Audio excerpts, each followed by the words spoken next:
আসসালামু আলাইকুম। টেকনিক্যাল আজাদ চ্যানেলের পক্ষ থেকে আপনাকে স্বাগতম।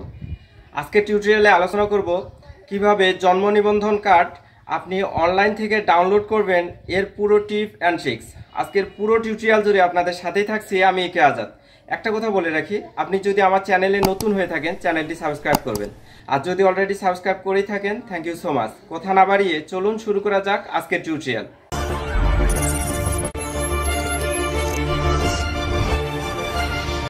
অনলাইন থেকে বার্থ সার্টিফিকেট অর্থাৎ জন্ম নিবন্ধন কার্ড ডাউনলোড করার জন্য আপনার অ্যান্ড্রয়েড ফোন অথবা ডেস্কটপ থেকে যে কোনো একটি ব্রাউজার ওপেন করে নিতে হবে। আমি একটি ব্রাউজার ওপেন করে নিলাম। নেওয়ার পর এখানে লিখে দিচ্ছি বার্থ সার্টিফিকেট চেক। দেখুন বার্থ সার্টিফিকেট চেক লেখার পরে আমি সার্চ করলাম, তারপরে দেখুন এরকম একটি ইন্টারফেস আসছে। এখানে একটি ওয়েবসাইট দেখা যাচ্ছে শুরুতে everify.bdiris.gov.bd। দেখুন এই ওয়েবসাইটে আমি ক্লিক করে দিচ্ছি। তো এখানে যদি আপনি অ্যান্ড্রয়েড ফোন অথবা ডেস্কটপ দিয়ে করেন তাহলে এরকম একটি ইন্টারফেস আপনার সামনে চলে আসবে। মোবাইল ফোনে করলেও এরকম ইন্টারফেস আসবে। এখানে বার্থ রেজিস্ট্রেশন নাম্বার অর্থাৎ জন্ম তারিখের যে 17 ডিজিটের নাম্বারটি রয়েছে সেই নাম্বারটি এখানে বসিয়ে দিতে হবে। তো আমি জন্ম তারিখে 17 ডিজিটের নাম্বারটি বসিয়ে দিচ্ছি।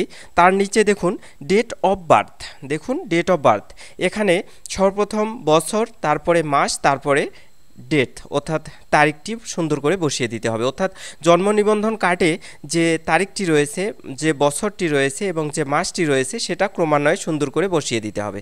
দেখুন যদি এরকম ইন্টারফেস আসে, এই চারটি না যায়, তাহলে এখানে ক্লিক করে দেবেন। অর্থাৎ তারিখের জায়গায় ক্লিক করে দিলে সব কিছু ঠিকঠাক মতো বসে যাবে। তারপরে দেখুন 35 + 8, এটা যা হয় আমাকে এই রেজাল্টটি এখানে দিতে হবে। অর্থাৎ আমি হিউম্যানস কিনা এর পরীক্ষাটি দিতে হবে। আপনার ক্ষেত্রে যদি মাইনাস আসে তাহলে মাইনাস করে বা প্লাস করে এখানে বসিয়ে দিবেন। তারপরে এই যে সার্চ অপশন দেখছেন এখানে ক্লিক করে দেবেন। এখানে ক্লিক করে দেওয়া মাত্রই এরকম একটি ইন্টারফেস আপনার সামনে চলে আসবে। অর্থাৎ যদি জন্ম নিবন্ধনটি অনলাইন করা থাকে তাহলে সুন্দর করে এরকম রেজাল্ট দিবে। আসলে আমি কিছু কিছু তথ্য হাইড করে রাখতেছি, সিকিউরিটির কারণে দিতে পারতেছি না। এখানে দেখুন উপরের দিকে এই যে কর্নারটা, এখানে ক্লিক করে দেবেন। দেওয়ার পরে এই যে প্রিন্ট নামে অপশন, প্রিন্টে ক্লিক করে দেবেন। দেওয়ার পরে দেখুন এই যে এরকম একটি ইন্টারফেস চলে আসবে। এখন এখানে প্রিন্ট হবে। যদি আপনার প্রিন্টার সেট করা থাকে তাহলে আপনি সঙ্গে সঙ্গে প্রিন্ট করে নিতে পারবেন, আর যদি না থাকে তাহলে দেখুন এই যে সেভ টু পিডিএফ, এখানে ক্লিক করে দেবেন। এই আইকনটাতে ক্লিক করার পর সেভ টু পিডিএফ, এই সেভ টু পিডিএফে ক্লিক করে দেবেন।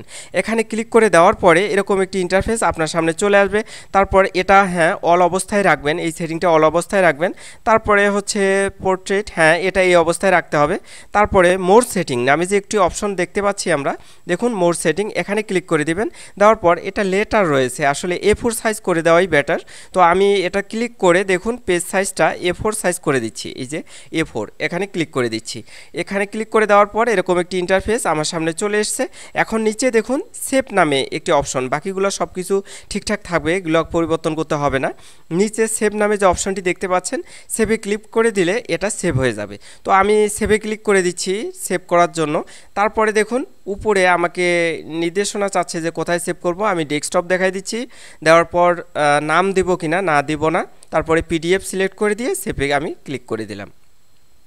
এখন দেখুন আমার এটা সেভ হয়েছে কিনা একটু দেখে আসি। দেখুন এই যে পিডিএফ ফাইলটি রয়েছে, এই ফাইলটি কিন্তু আমি সেভ করলাম।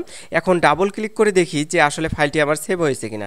দেখুন আমার ফাইলটি সুন্দর মতো সেভ হয়ে গেছে। আসলে নিরাপত্তাজনিত কারণে আমি সব কিছু দেখাতে পারলাম না, মানে কিছু লেখা আমাকে হাইড করে রাখতে হলো, নাম ঠিকানা। তো এভাবে আপনারা জন্ম নিবন্ধনের কার্ড সুন্দর করে অনলাইন থেকে ডাউনলোড করতে পারবেন, কোনো প্রকার ঝামেলা থাকাই, এখানে ঝামেলা ছাড়াই। আজকের টিউটোরিয়ালটি যদি ভালো লেগে থাকে চ্যানেলটি সাবস্ক্রাইব করবেন, লাইক কমেন্ট শেয়ার করে বন্ধুদের দেখার সুযোগ করে দেবেন। ভালো থাকবেন, সুস্থ থাকবেন এই প্রত্যাশায় শেষ করছি। আল্লাহ হাফেজ।